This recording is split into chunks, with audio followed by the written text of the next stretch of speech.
What luck! What a miracle! One moment I was rushing into the fetid tonsils of that horrible monster. The next, I was plummeting downwards to the jungle floor beyond its reach. I prayed I would land on something soft. Perhaps your head. But nothing could have prepared me for what was about to unfold. An epic saga of pride, power, and revolution. A struggle for freedom the likes of which our world has never seen. And it happened like this.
Who were those strange, gentle monsters who towered above me? I could only guess they were the lost tribe of the Menf, an earlier race of people. But why were they so fearful of those ancient gates that lay just beyond their village? And why did they seem to recognize me? Why?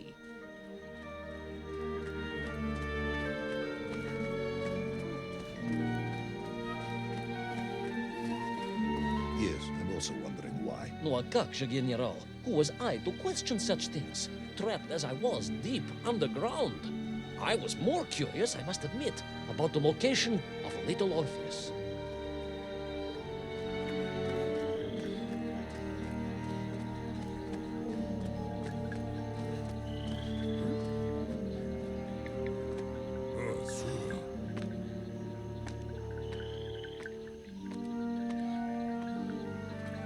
You talk of a great city, a mighty power. Yet your nymph squatted like savages in huts at its boundary. They did. And the answer to that mystery lay beyond my grasp at that point. Because it was a wonder, it truly was.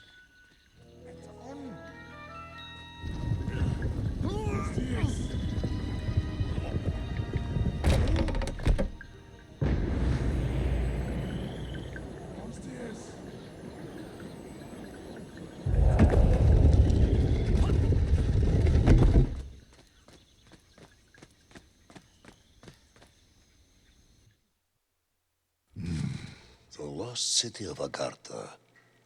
I hope I may one day see it myself. Oh, General, if only you could.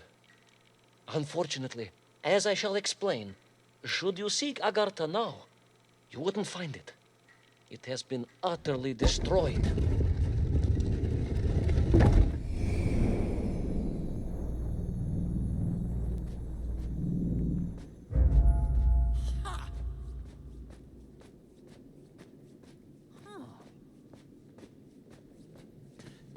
Utterly destroyed? Utterly, General, a tragic loss. A convenient loss.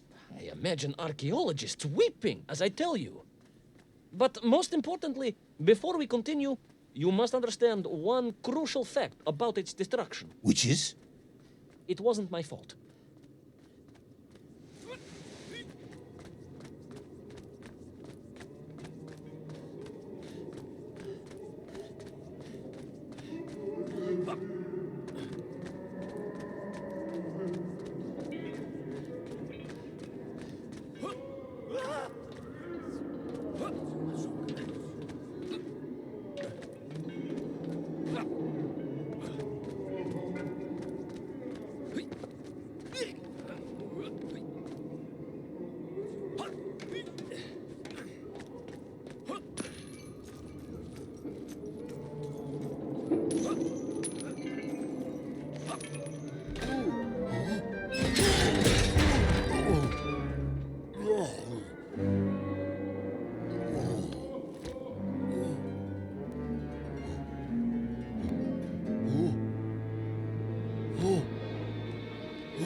poor, unfortunate Minkf, trapped and kidnapped and dragged away, only to return as vicious foot soldiers to some unknown tyrant. And yet, there was something familiar about the Shtukovna they were forced to wear on their heads, which I was sure were being used to control and enslave them. And what was that? General, it curiously resembled the radio sets I used to tinker with as a child. Radio sets. It was very curious. It was very curious. It was extremely curious.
An ancient technological metropolis, powered by a glowing resin, carved from the very earth? A glowing resin carved from the very earth. Do you see, General? I fear you are about to enlighten me.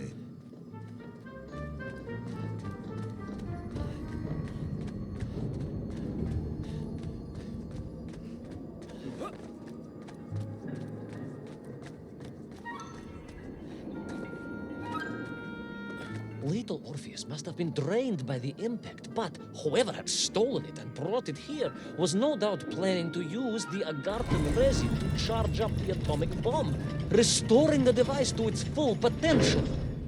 What sort of man would come up with such a monstrously reckless scheme? Perhaps the type of man who has such limited understanding of atomic energy that he thinks an ancient metropolis can be powered by shiny marbles.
I am curious, Ivan Ivanovich. You talk and talk about this great subterranean city. Yet what you describe sounds strangely familiar. It does in some way bear an uncanny resemblance to the glorious architecture of Comrade Alexei Dushkin. Wouldn't you agree? Donyet, General. I have never heard of this great Tavarish Dushkin or his works. Interesting.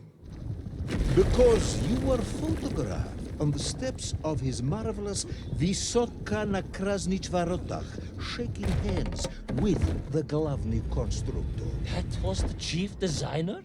The sweaty little fat man with the bad hearing? Mind your mouth, Ivan Ivanovich. And don't think you can distract me by slandering one of the great visionaries of our time. Without him, neither of us would be sitting here now. I must remember to thank him for that, General.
Those enslaved Mink were trying to stop me. I was sure of that now. I find myself sympathizing with them, I must admit. No, General, then I have failed to win you over. Uh-huh. A point of agreement at last.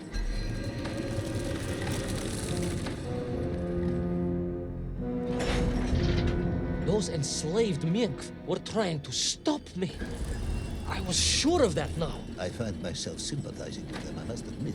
No, General, then I have failed to win you over. Uh-huh. A point of agreement at last.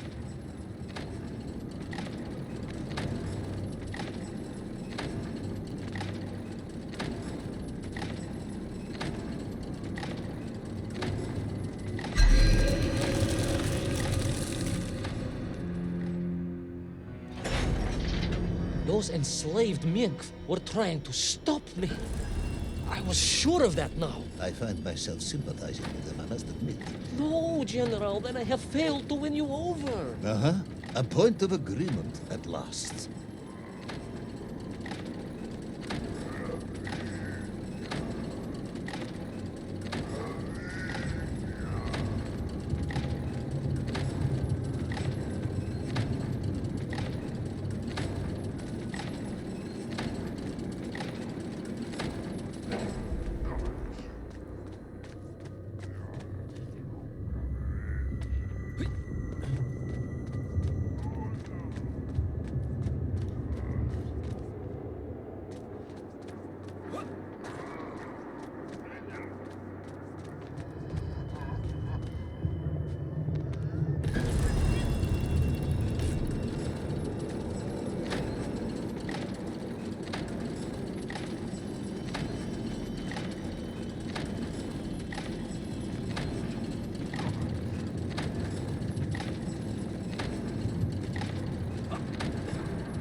Those enslaved Mink were trying to stop me. I was sure of that now. I find myself sympathizing with them, I must admit. No, General, then I have failed to win you over. Uh-huh. A point of agreement at last.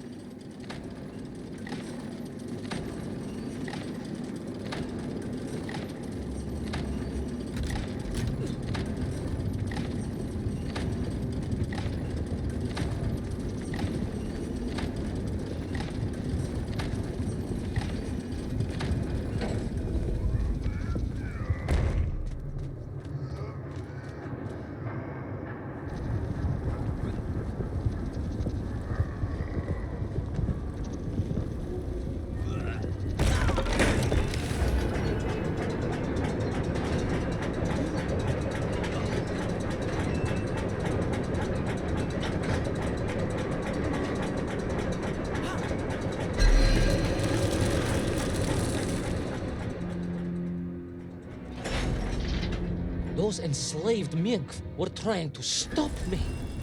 I was sure of that now. I find myself sympathizing with them, I must admit. No, General, then I have failed to win you over. Uh-huh. A point of agreement at last.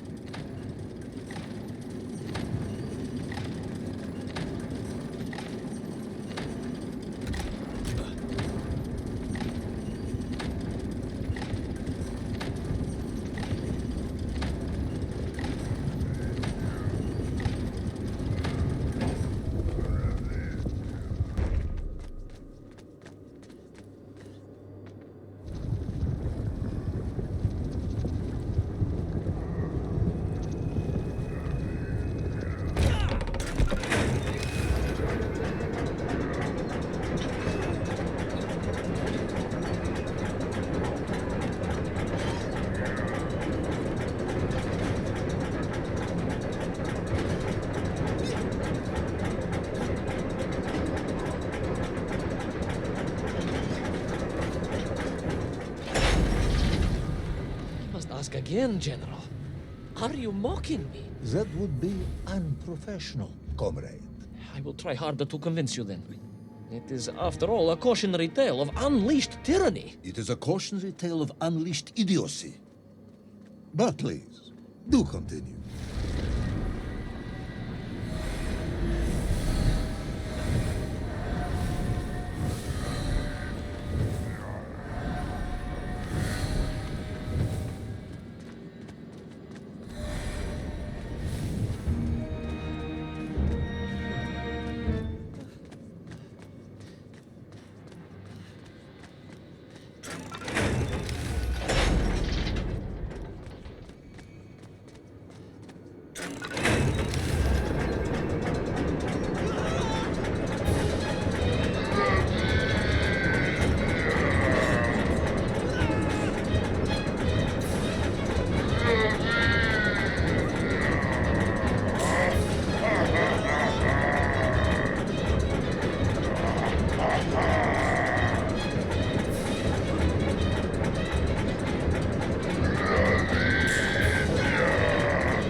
I stepped from the cable car onto a plateau at the center of the city, where a palace, a vast acropolis, stood. I was reminded of Chelyabinsk's... May I ask how you know of Chelyabinsk? My Aunt Masha was a traveling tinker who married a beef investigator from Zlatoust. She told me of a secret but wonderful city in the west. An edifice of sheer power, humbly serving the will and needs of the people. Yes, unfortunately, that story didn't end so well. No. That's what Auntie Marcia told me. And perhaps that is why I was also reminded of it. Because the moment I touched the floor in that place, I could tell something was very, very wrong.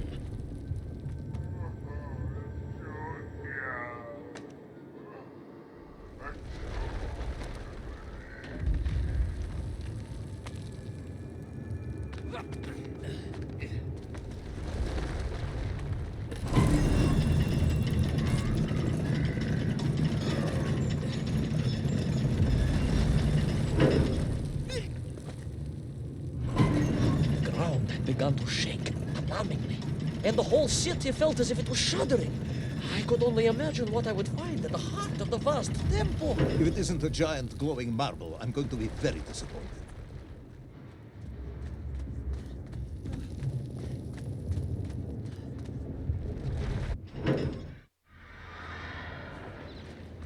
A huge resin sphere that overshadowed all of the others.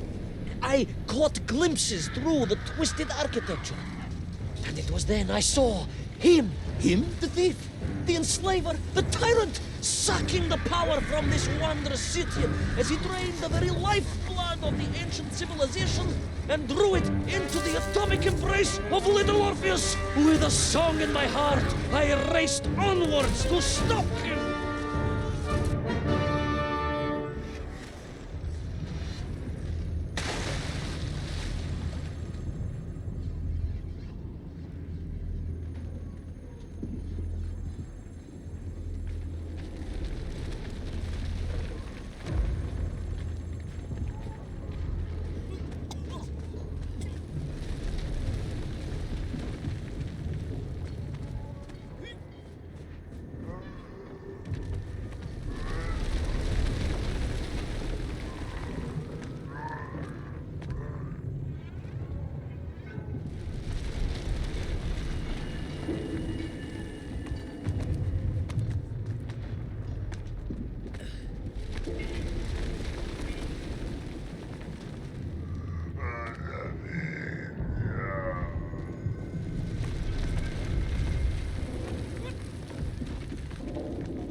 Drained of its power, the magical heart of the city cracked, and it sent shockwaves through the world around me.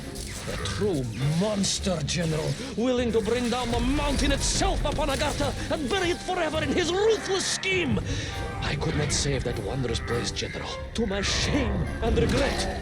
But I resolved myself to avenge the Mirk, to recapture Little Orpheus, and to bring that tyrant to justice.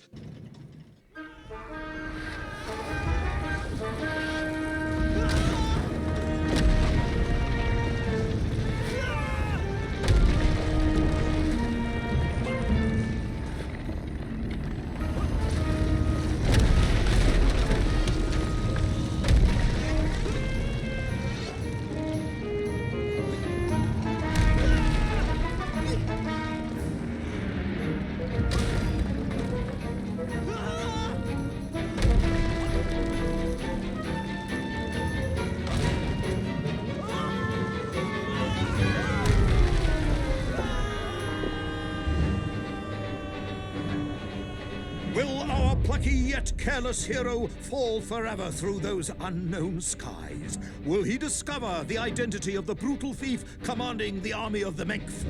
What chance does he have of ever returning to his beloved homeland? How long can the general's patience last? All of these questions and more will definitely be answered in the next exciting episode of Little Orpheus!